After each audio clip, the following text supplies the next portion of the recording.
এই মুহূৰ্তৰ এটা বিগ ব্ৰেকিং নিউজ অৱশেষত আৰম্ভ হৈ গ'ল 2026 চনৰ অসম বিধানসভা নিৰ্বাচনৰ ভোট গণনা প্ৰক্ৰিয়া। ৰাতিপুৱা 8 বজাৰ পৰা আৰম্ভ হৈছে ভোট গণনা প্ৰক্ৰিয়া। ভোট গণনা প্ৰক্ৰিয়া আৰম্ভ হোৱাৰ লগে লগে কংগ্ৰেছৰ বাবে ভাল খবৰ ৰাখিছে। কংগ্ৰেছ প্ৰথম পৰ্যায়ত আগবাঢ়ি আছে বুলি জানিব পৰা গৈছে। 126 সমষ্টিৰ আজি ভোট গণনা প্ৰক্ৰিয়া। অসমত মূল যুঁজ বিজেপি বনাম কংগ্ৰেছ, ভাৰতীয় জনতা পাৰ্টি ভাৰ্চেছ কংগ্ৰেছৰ মাজত তীব্ৰ যুঁজ।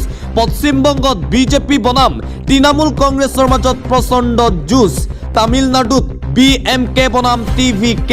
অসমত প্ৰথম পৰ্যায়ত কংগ্ৰেছ দল আগবাঢ়ি আছে বুলি জানিব পৰা গৈছে। ভিডিঅ'টো যিমান পাৰে সিমান শ্বেয়াৰ কৰি দিয়ক। পুডুচেৰীত NDA বনাম DMKৰ যুঁজ। কেৰালাত LDF বনাম UDFৰ যুঁজ। 5খনকৈ ৰাজ্যৰ বিধানসভা নিৰ্বাচনৰ ভোট গণনা প্ৰক্ৰিয়া ইতিমধ্যে আৰম্ভ হৈছে। 8 বজাৰ লগে লগেই এই 5 ৰাজ্যৰ বিধানসভা নিৰ্বাচনৰ ভোট গণনা প্ৰক্ৰিয়া আৰম্ভ হ'ল। অসমত মূল যুঁজ হ'ব ভাৰতীয় জনতা পাৰ্টি ভাৰ্চেছ কংগ্ৰেছৰ মাজত। 126 সমষ্টিত কোনে শেষ সাক্ষী মাৰিব কিছু মুহূৰ্তৰ পিছতে স্পষ্ট হৈ পৰিব। ৰাতিপুৱা 8 বজাৰ লগে লগে আৰম্ভ হৈ গ'ল ভোট গণনা প্ৰক্ৰিয়া। অসমকে ধৰি ভাৰতৰ 5 ৰাজ্যত আৰম্ভ হৈছে ভোট গণনা প্ৰক্ৰিয়া। ৰাতিপুৱা 8 বজাত ভোট গণনা আৰম্ভ হোৱাৰ লগে লগেই কংগ্ৰেছৰ বাবে ভাল খবৰ ৰাখিছে। যোৰহাটত গৌৰৱ গগৈ আগবাঢ়ি আছে বুলি জানিব পৰা গৈছে। বিন্নাকান্দিত AIUDFৰ মৌলানা বদৰুদ্দিন আজমল আগবাঢ়ি আছে বুলি জানিব পৰা গৈছে। ভোট গণনা আৰম্ভ। প্ৰতি মুহূৰ্তৰ খবৰ আমি জনাবলৈ চেষ্টা কৰিছো। প্ৰতিটো আপডেট আপোনালোকে চাব পাৰিব এই চেনেলৰ জৰিয়তে। ইউটিউবত চাই আছে যদি চেনেলটো ছাবস্ক্ৰাইব কৰক। ফেচবুকত যদি চাই আছে তেন্তে চেনেলটো ফলো কৰিবলৈ নাপাহৰিব।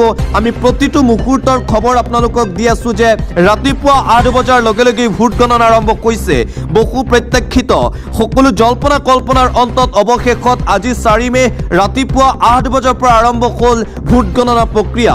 আৰু কোনে এইবাৰ অসমত চৰকাৰ গঠন কৰিব ইয়াক লৈ বহু জল্পনা কল্পনা চলি আছিল আৰু অৱশেষত সেই দিনটো আহিল। সমগ্ৰ অসমবাসী ৰাইজ ব্যাপক উৎকণ্ঠাৰে এই দিনটোলৈ অপেক্ষা কৰি আছিল আৰু আজি আৰম্ভ হৈছে ভোট গণনা প্ৰক্ৰিয়া। দুপৰীয়া ভাগত হয়তো আবেলি ভাগত স্পষ্ট হৈ পৰিব কোনটো ৰাজনৈতিক দলে অসমত চৰকাৰ গঠন কৰিব। অসমকে ধৰি পশ্চিমবংগতো আৰম্ভ হৈছে বিধানসভা নিৰ্বাচনৰ ভোট গণনা প্ৰক্ৰিয়া। পশ্চিমবংগত মূল যুঁজ হ'ব মমতা বেনাৰ্জীৰ তৃণমূল কংগ্ৰেছ আৰু ভাৰতীয় জনতা পাৰ্টিৰ মাজত। বিশেষকৈ অসম আৰু পশ্চিমবংগ এইবাৰ আকৰ্ষণীয় হৈ আছে। পশ্চিমবংগত দেখিবলৈ পোৱা গৈছিল যে বিজেপিৰ মহাৰথীসকলে কেম্পেইন চলাইছিল, ষ্টাৰ কেম্পেইনাৰসকলে কেম্পেইন চলাইছিল আৰু পশ্চিমবংগত বিজেপিয়ে এইবাৰ চৰকাৰ গঠন কৰিব বুলি দাবী কৰিছিল। কিন্তু কিমান সহজ নহ'ব বিজেপিৰ বাবে পশ্চিমবংগ আৰু অসমত চৰকাৰ গঠন কৰাটো। গৌৰৱ গগৈৰ মেজিক চলিবনে নাই ইয়াক লৈ এতিয়া অপেক্ষা কৰিছে সমগ্ৰ অসমবাসী ৰাইজে। মেজিক নাম্বাৰ কোনটো ৰাজনৈতিক দলে পাৰ কৰে সেয়া হ'ব লক্ষণীয়। কিন্তু এই মুহূৰ্তৰ খবৰ আমি জনাইছো, আপডেট জনাইছো যে ৰাতিপুৱা 8 বাজি গ'ল আৰু 8 বজাৰ লগে লগেই আৰম্ভ হ'ল অসম বিধানসভা নিৰ্বাচন 2026ৰ ভোট গণনা প্ৰক্ৰিয়া। প্ৰথম পৰ্যায়ত কংগ্ৰেছ দল আগবাঢ়ি আছে বুলি আমি জানিব পাৰিছো আৰু প্ৰতি মুহূৰ্তৰ খবৰ আমি দি আছো আপোনালোকক আৰু প্ৰতি মুহূৰ্তৰ আপডেট আপোনালোকে পাই থাকিব।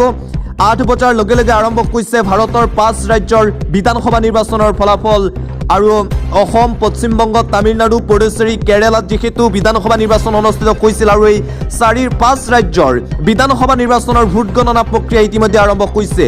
অসমত 126টা সমষ্টিত কোন প্ৰাৰ্থীয়ে শেষৰ সাক্ষীটো মাৰিব সেয়া হ'ব কিছু মুহূৰ্তৰ পাছতেই স্পষ্ট।